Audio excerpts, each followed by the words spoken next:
বিসমিল্লাহির রহমানির রহিম। আসসালামু আলাইকুম প্রিয় শিক্ষার্থীরা, আশা করি তোমরা সবাই ভালো আছো। আজকে তোমাদের এসএসসি ক্যান্ডিডেট 2026 এর জন্য খুবই খুবই স্পেশাল একটি সাজেশন নিয়ে আসলাম। সেটা হচ্ছে তোমাদের টেস্ট পরীক্ষার জন্য। তোমাদের সামনে যাদের টেস্ট পরীক্ষা কিছুদিন পর, আর মাত্র অল্প কিছুদিন আছে, তো তোমাদের জন্য টেস্ট পরীক্ষায় তোমরা কি কি পড়ে যাবা, কোন টপিকগুলো পড়ে গেলে তোমাদের প্রশ্নের মধ্যে আসতে পারে, কোনগুলো শিখলে তুমি পরীক্ষায় দিতে পারবা, সেই বিষয় নিয়ে আমি আজকে আলোচনা করব। রসায়নের এবং হচ্ছে পদার্থের গঠন। আমি যেহেতু একটা বিদ্যালয়ে দীর্ঘ 4 বছর শিক্ষকতা করছি এবং হচ্ছে 4 বছর রসায়ন বইটা আমি পড়াইছি। তো প্রিয় শিক্ষার্থীরা, আমি অ্যানালাইসিস করে তোমাদের একেবারে হচ্ছে যে অধ্যায়ে যেগুলো 100% পরীক্ষা আসবে, এগুলোর বাইরে কোনো কিছুই আসবে না, ওইগুলো তোমাদেরকে নিয়ে আজকে আলোচনা করব। তোমাদেরকে বুঝিয়ে দেবো কিভাবে লিখতে হয়, ঠিক আছে? তো প্রথমে হচ্ছে যে আমাদের সিকিউর জন্য কৌণিক ভরবেগ আসবে, এটা 99% স্টামার। কৌণিক ভরবেগ স্যার কি? এম বি আর হচ্ছে কৌণিক ভরবেগ, এরা সূত্র হচ্ছে NH2π। তাহলে স্যার এস কি? এস হচ্ছে প্লাঙ্কের ধ্রুবক 6.63 ইন্টু 10^34, মনে রাখবে মানটা। আর এন হচ্ছে তোমার কোয়ান্টাম সংখ্যা, এন হচ্ছে কি কোয়ান্টাম সংখ্যা বা প্রধান শক্তি স্তর, এন হচ্ছে কোয়ান্টাম সংখ্যা। আর ফাই হচ্ছে আমাদের মান 3.1416। এখানে আমাদের সবগুলা মান দেওয়া থাকবে। জাস্ট হচ্ছে যে বলবো যে কৌণিক ভরবেগ কত, M B R equal what, কত। তো কৌণিক ভরবেগের সূত্র NH/2π থাকবে। তো এন হচ্ছে কোয়ান্টাম সংখ্যা বা প্রধান শক্তি স্তর সংখ্যা, এন এর মান 2 থাকতে পারে, 3 থাকতে পারে, আমরা জানি শক্তি স্তর গুলো এরকম, ঠিক আছে? এরকম থাকতে পারে। তাহলে তোমাদের এই এই নাম্বার অরবিটালের কৌণিক ভরবেগ বের করে। তাহলে অরবিটাল এটা কয় নাম্বার? 1 নাম্বার, 2 নাম্বার, তাহলে এন এর মান কত? 2। এরকম কোয়ান্টাম সংখ্যা প্রধান শক্তি স্তর বা অরবিট বা শেল বলা হয়, মনে রাখবা। আর ফাই এর মান 3.1416 থাকবা। এখানে মান বসে গণনা করে নেবা। এটা 99% আসবে গ নাম্বারে। এটা স্যার 3টা মার্ক, তোমরা শিওর করে রাখতে পারো। এরপর রাদারফোর্ড ফরম্যান ও বরু ফরম্যান মডেলের ব্যাখ্যা, এটা ঘোড়া নাম্বারের 4 মার্কের জন্য আসবে 99%। তো রাদারফোর্ড পরমাণু সম্পর্কে আমরা জানি স্যার, রাদারফোর্ড পরমাণু কি? রাদারফোর্ড পরমাণু সর্বপ্রথম হচ্ছে যে উনি পরমাণুর সম্পর্কে পুঙ্খানুপুঙ্খিকভাবে ব্যাখ্যা দিয়েছিল। উনি বলছে যে একটা পরমাণুর ভিতরে কি আছে, একটা নিউক্লিয়াস আছে, নিউক্লিয়াসের ভিতরে একটা প্রোটন আছে আর একটা নিউট্রন আছে, নিউক্লিয়াসের বাইরে একটা ইলেকট্রন আছে, নিউক্লিয়াসের ভিতরে প্রোটন একটা ধনাত্মক, নিউক্লিয়াসের বাইরে ইলেকট্রন হচ্ছে ঋণাত্মক। প্রোটন ধনাত্মক এবং ইলেকট্রন ঋণাত্মক থাকার কারণে তাদের ভিতরে একটা আকর্ষণ কাজ করে। তারপরে নিউটন হচ্ছে নিরপেক্ষ। তো উনি আরো অনেক কিছু বলছে, বলছে যে এরকম সৌরজগৎকে কেন্দ্র করে সূর্যগুলো ওকে কেন্দ্র করে গ্রহগুলো করতেছে, তেমনই নিউক্লিয়াসকে কেন্দ্র করে ইলেকট্রনগুলো পরিবহন করতেছে। তো এই কারণে রাদারফোর্ড পরমাণু মডেলকে কি বলা মনে হয়? সৌর মডেল বা সৌরজগতের মডেল বলা হয়। তো ওনার এখানে অনেক ব্যাখ্যা ভুল আছে। তো এখানে ভুল হচ্ছে যে উনি সাধারণত পরমাণুর কথাগুলো বলছে, বাট হচ্ছে যে এই যে এখানে নিউক্লিয়াসের কথা বলছে, নিউক্লিয়াসকে কেন্দ্র করে এই যে ইলেকট্রন গুলা কিভাবে পরিবহন করবে এটা সুনির্দিষ্ট কোনো ব্যাখ্যা দিতে পারে নাই। তারপরে হচ্ছে যে আমরা জানি গ্রহর ভিতরে এবং নক্ষত্রের ভিতরে কোনো আধান নাই, তাদের আধান হচ্ছে যে আধানহীন। তারা মহাকর্ষ বলের কারণে একটা কক্ষপথে একটা ঘুরতে থাকে, ঠিক আছে, আল্লাহ তাআলার নির্দেশে। যাই হোক, তো এখানে উনি বলছে যে সৌরজগৎ সূর্যকে কেন্দ্র করে যেভাবে গ্রহগুলো ঘুরে, নিউক্লিয়াসের কেন্দ্র করে ওইভাবে গ্রহগুলো ঘুরে। কিন্তু নিউক্লিয়াসের ভিতরে কি আছে স্যার? নিউক্লিয়াসের ভিতরে আমাদের প্রোটন আছে, প্রোটন হচ্ছে ধনাত্মক চার্জ আর ইলেকট্রন হচ্ছে ঋণাত্মক চার্জ। তো তাদের ভিতরে একটা আকর্ষণ বল কাজ করে, যেহেতু দুইটার ভিতরে আধান আছে, একটা আরেকটার আকর্ষণ করে। তো পজিটিভ নেগেটিভ করে আকর্ষণ করে। তো ইলেকট্রন ঘুরতে ঘুরতে ঘুরতে ঘুরতে ঘুরতে ঘুরতে একটা সময় ক্রমাগত শক্তি হারিয়ে কোথায় আসবে? নিউক্লিয়াসের উপর পতিত হবে, প্রোটনের উপর পতিত হবে এবং পরমাণুটা বিলুপ্ত হয়ে যাবে। তো ম্যাক্সওয়েলের তথ্য অনুসারে রাদারফোর্ড পরমাণু মডেলটা কি ভুল।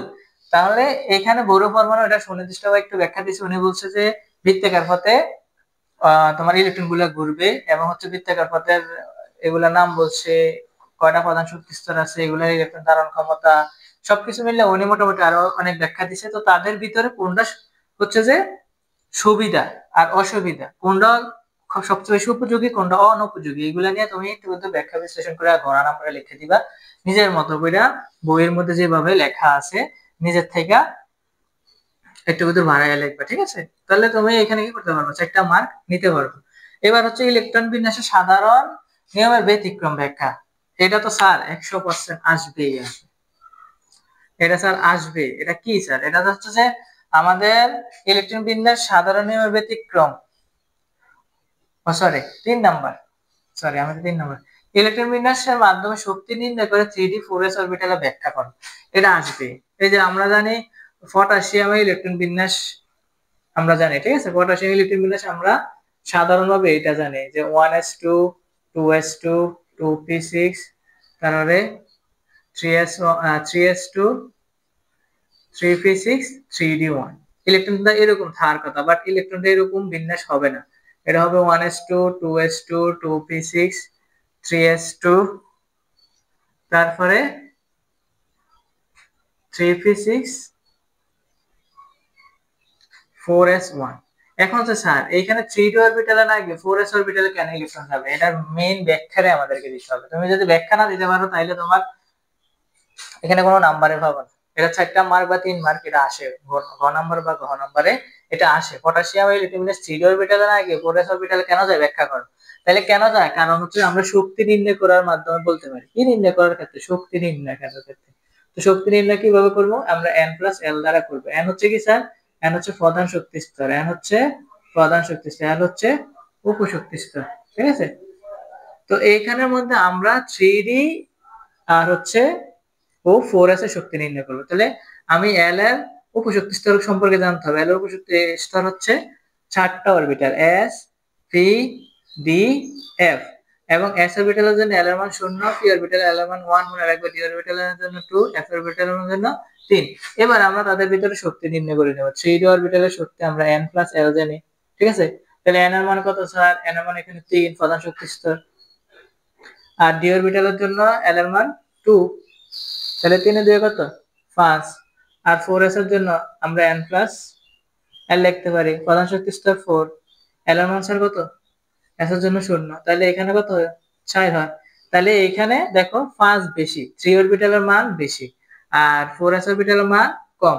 তাহলে 5 যেহেতু বেশি, আমরা ইলেকট্রোম্যাগনেটিক নীতি কি জানি? যে অরবিটালে শক্তি বেশি সে অরবিটালে পরে ইলেকট্রন প্রবেশ করে, এবং যে অরবিটালে শক্তি কম সে অরবিটালে আগে ইলেকট্রন প্রবেশ করে। ইলেকট্রোম্যাগনেটিক নীতি অনুযায়ী আমাদের 3d অরবিটালে না গিয়ে 4s অরবিটালে ইলেকট্রনটি যায়। এই ব্যাখ্যাগুলো তোমরা এইভাবে লিখে দিলে তোমরা অবশ্যই 4 পাবা, ঠিক আছে। তো এবার হচ্ছে যে আমাদের আরেকটা খুব ইম্পর্টেন্ট, যেটা আমি প্রথম বলার চেষ্টা করছি, ইলেকট্রন বিন্যাস সাধারণ নিয়মের ব্যতিক্রম ব্যাখ্যা করো। তাহলে ব্যতিক্রম ব্যাখ্যা করার জন্য আমাদেরকে সি উপশক্তি স্তরে কয়টি ইলেকট্রন থাকে আর ডি উপশক্তি স্তরে কয়টি ইলেকট্রন থাকে এটা আমাদেরকে জানতে হবে। সি উপশক্তি স্তরে 6টি ইলেকট্রন থাকে আর ডি উপশক্তি স্তরে 10টি ইলেকট্রন থাকে, এটা আমরা জানি। কিন্তু তাদের একটা ধর্ম হচ্ছে তারা অর্ধপূর্ণ হতে চায়, তারা অর্ধপূর্ণ বা পরিপূর্ণ হতে চায়। যদি অর্ধপূর্ণ এবং পরিপূর্ণ থাকে তাহলে পরমাণুর ভিতর তারা সুস্থিত আকারে থাকে। তাহলে এখানে আমরা কপারের ইলেকট্রন বিন্যাস করলে দেখি কপার 29, ঠিক আছে। তো 1s2 2s2 2p6 3s2 3p6 তারপরে 3d9 4s2। আমরা জানি 4s অরবিটাল পরিপূর্ণ হওয়ার পরে আমরা যে ইলেকট্রনটা থাকবে সেটা d অরবিটালে যাবে। তাহলে 2 2 6 4 4 10 10 2 12 12 18 18 2 20 20 9 29। তাহলে 29টা ইলেকট্রন আমরা ইলেকট্রন বিন্যাস করলাম, করার পরবর্তীতে আমরা এখানে যে একটা সম্পর্ক জানতে পারছি, পি পরিপূর্ণ ডি পরিপূর্ণ সি অর্ধপূর্ণ ডি অর্ধপূর্ণ থাকতে চায়। তাদের ভিতরে ধর্ম এটা, তারা এরকম থাকতে চায় পরমাণুর ভিতরে সুস্থিত থাকার জন্য। এখন আমাদের ডি অরবিটালে পরিপূর্ণ হওয়ার জন্য তার ভিতরে একটা ইলেকট্রন গ্রহণ করার আকাঙ্ক্ষা অধিক বেশি হওয়ার কারণে কি করে 4s অরবিটালে একটা ইলেকট্রন ডি অরবিটালে দান করে দেওয়া যায়। তাহলে কপারের ইলেকট্রন বিন্যাসে একটু ব্যতিক্রম হয়ে গেছে। সেটা কি জন্য? ডি অরবিটাল পরিপূর্ণ হওয়ার জন্য। কার থেকে ইলেকট্রনটা নিছে? 4s অরবিটাল থেকে। কেন নিছে? ডি অরবিটালের মধ্যে কি তোমার ইলেকট্রন গ্রহণ করার আকাঙ্ক্ষা বেশি, এই কারণে, ঠিক আছে। তাহলে এটা এইভাবে আমাদের ইলেকট্রন বিন্যাসটা হবে। তো তোমাদের পরীক্ষার মধ্যে এটা আসতে পারে। এরপরে ক্রোমিয়ামটা দিতে পারে, ক্রোমিয়াম 24, এটা তোমরা ব্যাখ্যা করবা নিজে নিজে, ঠিক আছে। তোমাদের এখানে কপার এবং ক্রোমিয়াম এই দুইটা দিয়ে তোমাদের পরীক্ষার মধ্যে প্রশ্ন করবে। এবার শক্তি ক্রম বিশ্লেষণ 4f 4p 4d কিভাবে করবা স্যার?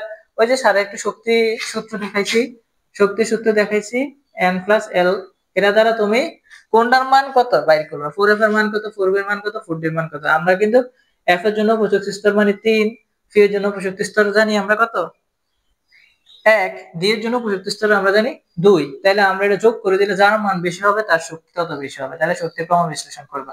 আর আইসোটোপের শতকরা পরিমাণ নির্ণয়, এটা হচ্ছে লাস্ট তোমাদের এটাতে অঙ্ক আসবে। আইসোটোপের শতকরা পরিমাণ নির্ণয়ের অঙ্ক আসে পরীক্ষার মধ্যে। তো তোমরা এইগুলা আমি যা বলছি এইগুলা আমাদের পদার্থের গঠন থেকে ভালো করে শেখার চেষ্টা করো। এই টপিকগুলা কোন কোন বোর্ড প্রশ্নের মধ্যে আছে, বোর্ড প্রশ্নগুলো ভালো করে তুমি যাচাই বাছাই করে নাও, ঠিক আছে? তো পরবর্তী অধ্যায় নিয়ে এখন আলোচনা করবো।